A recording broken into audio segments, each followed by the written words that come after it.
Hey y'all, it's me, I'm back, and today I'm going to be giving y'all a few thoughts on the Xmaxx. So I've owned it now for about a month, and I've really been enjoying it. I've put many packs through it, and I've been bashing it a lot, just kind of around in my neighborhood, because we actually do have the space for that kind of shit around here. Um, so speaking of batteries real fast, these are the batteries that I have been using mainly.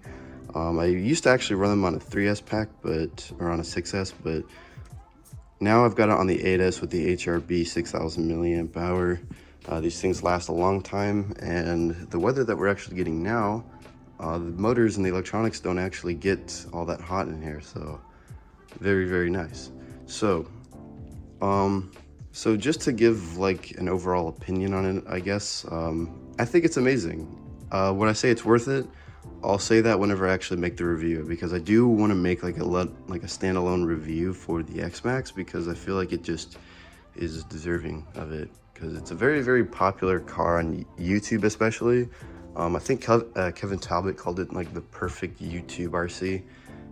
I mean, yeah, it's really fun. So weak points that I have noticed, there are actually a few, and I am going to address within the next few months whenever I get money to actually upgrade it. But as it stands alone right now, it is stock. There aren't too many upgrade parts in here, but I have put upgrade parts in just a few places, which I'll go ahead and show y'all. Yeah, it kind of does that. Just kind of put it over here. Nice. Look at it. It looks the same as whenever I unboxed it. So anyways, y'all can see it's pretty standard on the chassis. I don't really plan on upgrading anything in here, unless the ESC prematurely burns out, which I've heard can happen on an Xmaxx, but I feel like it's been a few years since I've heard about that, so I don't really think it's going to happen. But if it does, I plan on getting the Max 6, maybe even the Max 5. I don't know.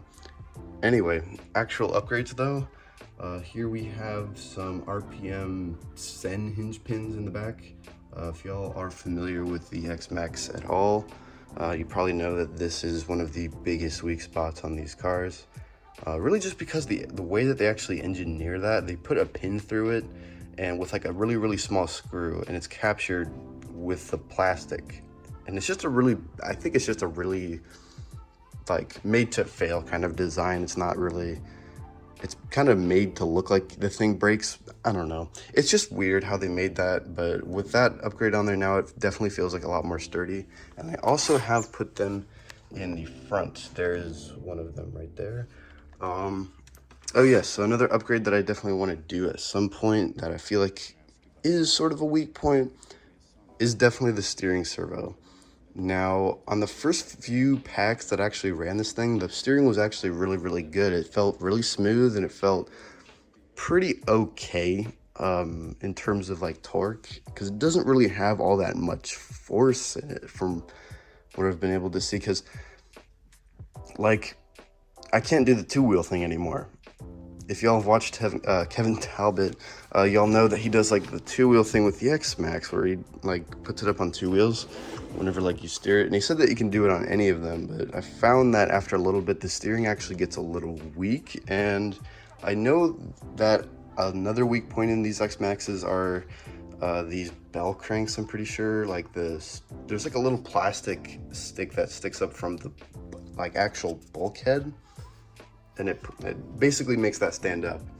And I don't think that's actually happened here. I don't think anything mechanically is damaged in the steering column or anything like that. I just feel like the steering servo in Traxxas vehicles just in general are just kind of like that, which I've kind of come to accept over the years, but it's okay. Something that y'all might not have noticed, but I can definitely see it, are these rear tires compared to these front tires. So as y'all can see, they are kind of different, and y'all can hear, I guess, I don't know. Basically what happened was actually on this one, the foam actually separated, and that caused it to be unbalanced. And I found out later that that's actually kind of the main weak points about the tires, is that it's not the tread that you need to worry about going away. It's more about the foam separating. And actually I have the original tire right here, so if y'all can imagine that this was on here, we were basically doing a wheelie, I think, and that just kind of happened. So as y'all can kind of see here, it's really firm right here, but whenever I like move it over, whenever like I move it to another area, it gets like super like airy. There's nothing in it, you know. Okay, there we go. In terms of the radio system, I've really liked this honestly a lot. I like the ergonomics of it. I like the way it feels in the hand, and I feel like the wheel is a good size because I've kind of found that on some different radios the size of the wheel actually does kind of matter. But anyway, overall though, kind of summarizing right now, I've really been enjoying it. It's extremely durable.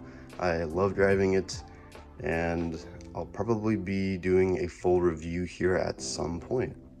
So if any of y'all are interested in seeing a full review for the Xmaxx, just let me know. And I will probably be making one anyway, just probably not exactly soon because I do want to get more quality time with it and to getting to know it. Even though I've been driving it for over a month, I just kind of want to have more fun with it. So that's all I got for now, guys. Bye.